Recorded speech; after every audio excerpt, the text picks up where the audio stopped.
Hello and welcome back friends. Today we are going to discuss about the code of civil procedure, which is one of the very important code to try all kind of civil cases. मतलब जो भी civil cases court में trial basis पे चल रही है और जिसकी भी जो केसेस की हियरिंग चल रही है उसमें जो प्रोसीजर यूज किए यहाँ से आती है वो प्रोसीजर सब प्रोसीजर यहाँ से आने मिल जाती है. मतलब this is the very important code we have to consider. Every judges, successful advocates must having the masteries on it who are practicing in civil cases. तो सबसे पहले मैं आपको बता दूं कि एक इंट्रोडक्टरी टाइप की वीडियो होने जा रही है जिसमें मैं आपको इंट्रोडक्शन दूंगा, एक सेंट्रल आइडिया दूंगा कि सिविल प्रोसीजर कोड क्या है और मतलब आपको समझाऊंगा कि सिविल प्रोसीजर क्या है, इसमें क्या दिया गया है. क्योंकि बहुत सी बड़ी बुक्स सिविल प्रोसीजर कोड की आती है, आप समझ नहीं पाओगे कि आखिर इसमें क्या है.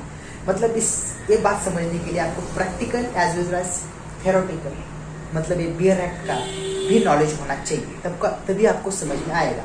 और इसके आगे जो वीडियो आने वाली है उसमें मैं चैप्टर वाइज बताऊंगा, मतलब एक पर्टिकुलर चैप्टर वाइज हर एक इसमें जो ऑर्डर दी गई है उसके बारे में मैं आपको बताऊंगा.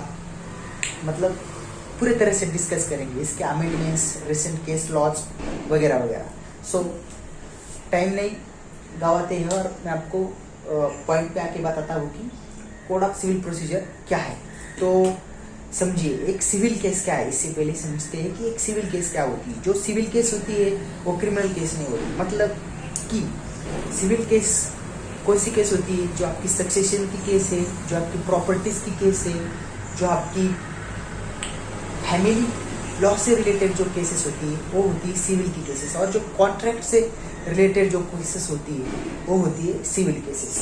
तो आमतौर पर एक केसेस क्रिमिनल नहीं होती जिसमें कोई क्रिमिनल इंटेंशन या फिर क्रिमिनल फोर्स यूज नहीं हुआ होता है. वो होती है जो आपको फिजिकल और सोशल डैमेज नहीं करती है, मेंटली भी डैमेज नहीं करती है, वो होती है सिविल केसेस.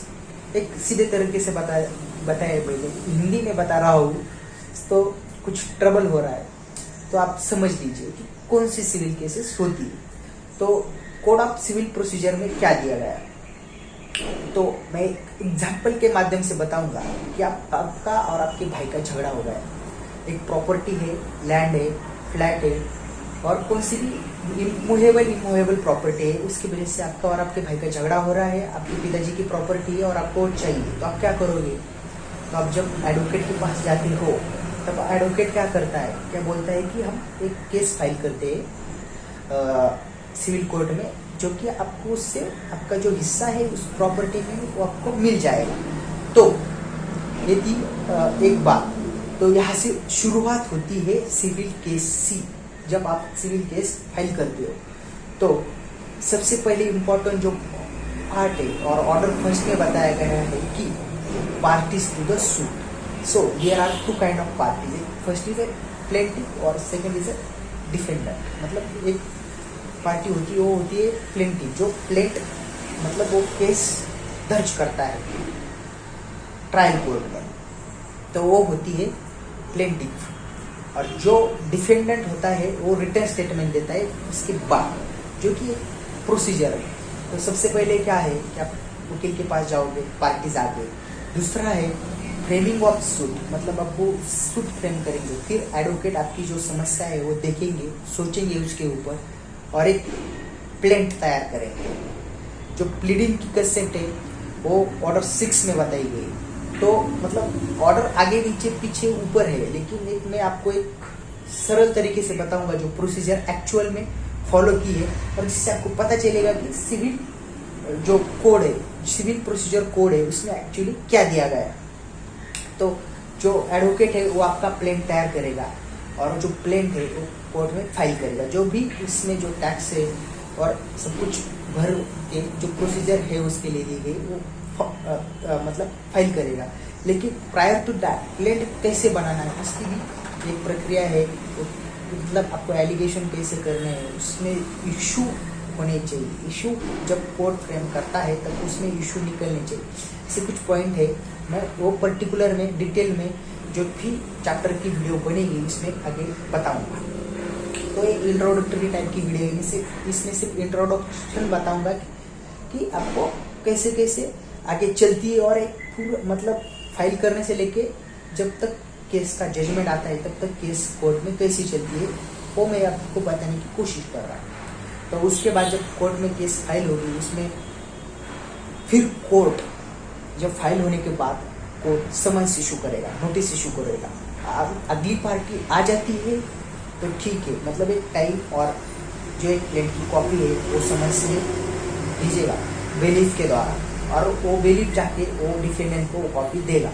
उसके बाद अगर वो टाइम और जो डेट कोर्ट में बताएंगे, जो ट्रायल कोर्ट में बताएगी, उस टाइम अगर वो पार्टी मतलब प्रेजेंट नहीं रहती है कोर्ट में, तो कोर्ट कुछ सोचने के बाद या मतलब सोचने के बाद अगर वो पार्टी आ ही नहीं रही है तभी एक्स पार्टी डिसीजन ले सकते हैं। मतलब जो प्लेंटिफ ने बताया गया है वो सब कोर्ट एक्सेप्ट करता है और उनके फेवर में डिसीजन दे देते हैं। So that is the one part. और सेकंड पार्ट इज जब कोर्ट में समन्स के बाद पार्टीज हाजिर हो जाती है तब एक्चुअल हियरिंग शुरू हो जाती है। मतलब उसके बाद जो है विटनेसेस लिए जाते हैं, एफिडेविट लिए जाते हैं, हियरिंग शुरू हो जाती है। मतलब क्रॉस एग्जामिनेशन होती है, चीफ एग्जामिनेशन होती है, और मतलब बहुत से एफिडेविट भी लिए जाते हैं। और उसके बाद जो होता है वो होता है कि कोर्ट जजमेंट देता है। जजमेंट के बाद जो आती है वो डिक्री। मतलब डिक्री भी बहुत जरूरी, बहुत ही वाइडर कंसेप्ट है।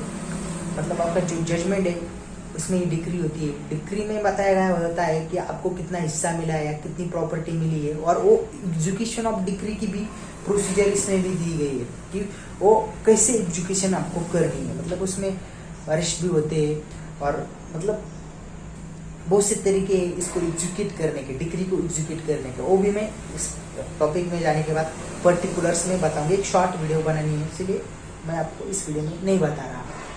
तो ये सब प्रक्रिया होती है। मतलब आपके और आपके भाई के बीच में जब एक प्रॉपर्टी को लेके बात चल रहा है तब ये सब चीजें होती है। सो सब हो जाने के बाद, जजमेंट आने के बाद, जजमेंट आ गए हैं कोर्ट का, उसके बाद भी आप रिवीजन कर सकते हो। एक ऑप्शन से और आप अपील भी कर सकते हो। उसके लिए 90 डेज का पीरियड है, उसमें भी आप अपील कर सकते हो और अगले उससे हायर कोर्ट में जा सकते हो। So there are 3 kinds of appeal. Appeals means appeal from original decree और judgment, appeal from appellate decree और जजमेंट, और appeal from orders. So there are 3 kinds of appeals you can use.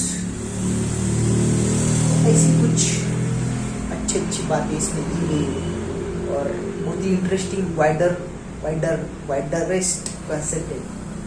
बहुत सी बातें मतलब पॉसिबल नहीं है एक short video में करना। तब हम जब टॉपिक देखेंगे, चैप्टर्स लेंगे, हर एक ऑर्डर देखेंगे, जो इसेंशियल वाइटल इम्पोर्टेंस ऑर्डर्स है वो देखेंगे, तब मैं पूरे कोशिश करूँगा कि आपको एक इसके amendments, recent case laws, important illustrations सभी टॉपिक के दूँ। So thanks for watching, be connected with me for further videos. Thank you.